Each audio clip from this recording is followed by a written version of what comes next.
Là, il s'agit de cirque, effectivement, et d'un film que vous pouvez voir depuis déjà... Oui, déjà 2 jours. Et vous l'avez peut-être déjà vu, et vous avez retrouvé Omar Sy, bien sûr, et James Thierry. Alors, il s'agit de Chocolat. Mais ce que vous ne savez peut-être pas, c'est qu'il y a une exposition en ce moment qui lui est consacrée, exposition inédite. Et qui a fait cette exposition? Et c'est pas n'importe qui, si j'ose dire. Non, c'est pas n'importe qui, c'est Gérard Noiriel. Alors qui est Gérard? Monsieur? C'est un historien qui a travaillé pendant des années pour partir à la recherche des archives sur le clown Chocolat. Il a d'ailleurs en 2012 monté avec un metteur en scène une pièce que j'avais eu l'occasion de tourner pour Télématin sur le clown Chocolat. Est venu par la suite le film, et grâce à ce film, Chocolat maintenant est de notoriété publique. Il a écrit un bouquin ou pas? Il a écrit 2 bouquins. 2. On voit le premier. Alors le premier bouquin, c'est le livre en fait qui a servi aux producteurs et aux réalisateurs pour faire le film. Et ça, c'est le deuxième bouquin, Chocolat, la véritable histoire d'un homme sans nom. Et ce livre-là, en fait, il raconte toute son enquête et on repart sur les traces du clown Chocolat à travers toute son enquête parce qu'il a été à Cuba, en France, en Espagne. Oui, bien sûr. Voilà, retrouver tous les éléments. En fait. Oui, exactement. Donc alors, l'exposition, qui est une petite exposition sans prétention, mais qui a le mérite d'exister, petite, c'est vrai, mais qui nous apporte un grand éclairage sur qui était Chocolat, quel était le contexte social, comment il a vécu. C'était un esclave cubain qui a été racheté par une famille à Bilbao en Espagne, il s'est enfui, et puis un grand destin l'attendait à Paris, c'est devenu le premier artiste noir à Paris, 25 ans avant Joséphine Baker. Oui, c'est ça, parce que la bonne question posée, c'est, on dit toujours, c'est le premier artiste noir à être devenu célèbre en France. Très bien. Quel est le second? Eh bien, Joséphine Baker. Voilà. Et le troisième? Je sèche. Omar Sy. Omar Sy. Internationalement, en plus. Oui. Et donc voilà, donc, ce qui est sympa avec Gérard Noiriel, c'est qu'il nous apporte un éclairage. Alors on apprend des nouvelles choses qu'on ne voit pas forcément dans le film.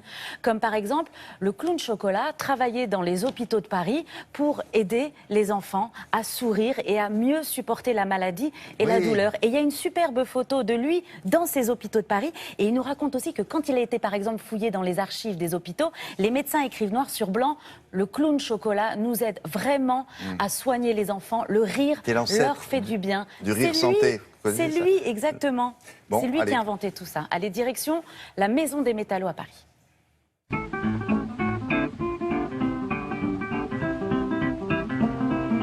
Dans cette exposition, on retrace l'ensemble de la carrière de Chocolat, depuis son enfance à Cuba jusqu'à sa mort. Le grand succès de Chocolat, c'était dans des pantomimes nautiques. La grande originalité du nouveau cirque, c'était que c'est un cirque qui se transformait en piscine à la fin de chaque représentation. Et donc Chocolat, sa célébrité, l'a acquise en jouant une pantomime nautique qui s'appelait La Noce de Chocolat, où il était le principal héros. Et donc il est devenu une vedette bien avant de travailler avec Foutit.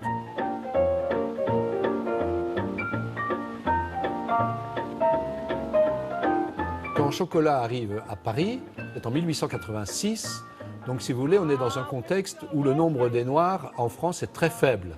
La plupart des Français n'ont donc jamais vu de Noirs. C'est le premier artiste noir qui s'impose sur une scène, sur une piste française. Donc il suscite une curiosité. Un journaliste dit « un étrange représentant de notre espèce ». Et ça a 2 effets. D'un côté, ça suscite le rire, le sentiment de supériorité, et là on est aussi dans un contexte de colonisation, c'est le début où la Troisième République se bascule vers la construction de l'empire colonial, ce sentiment de supériorité de la France. Et ça surprend, on n'avait jamais vu quelqu'un danser comme ça, cette gestuelle est unique, on ne sait pas d'où ça vient, mais on reconnaît qu'il a du talent.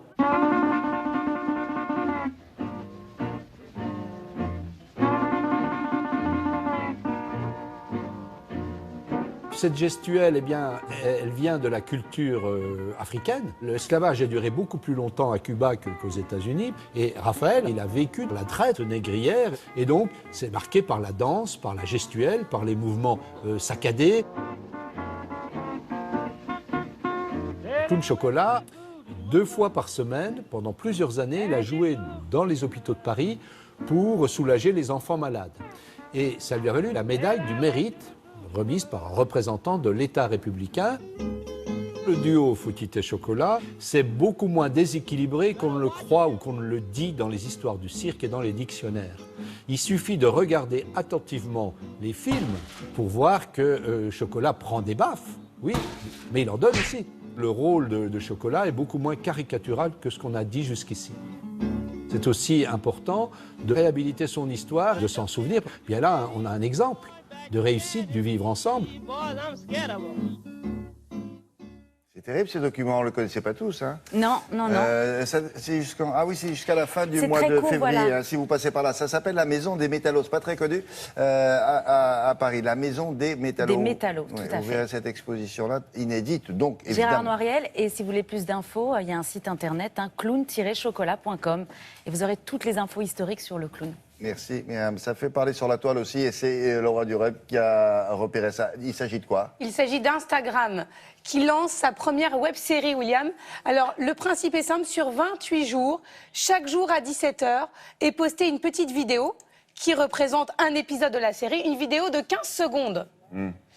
C'est une série policière avec beaucoup de suspense, et donc ça attire forcément les abonnés qui se connectent à 17h pour voir chaque jour un nouvel épisode de cette série. Voilà. C'est innovant.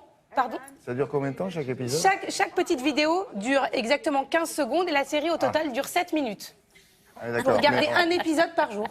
Un épisode, c'est 15 secondes, quoi. Voilà.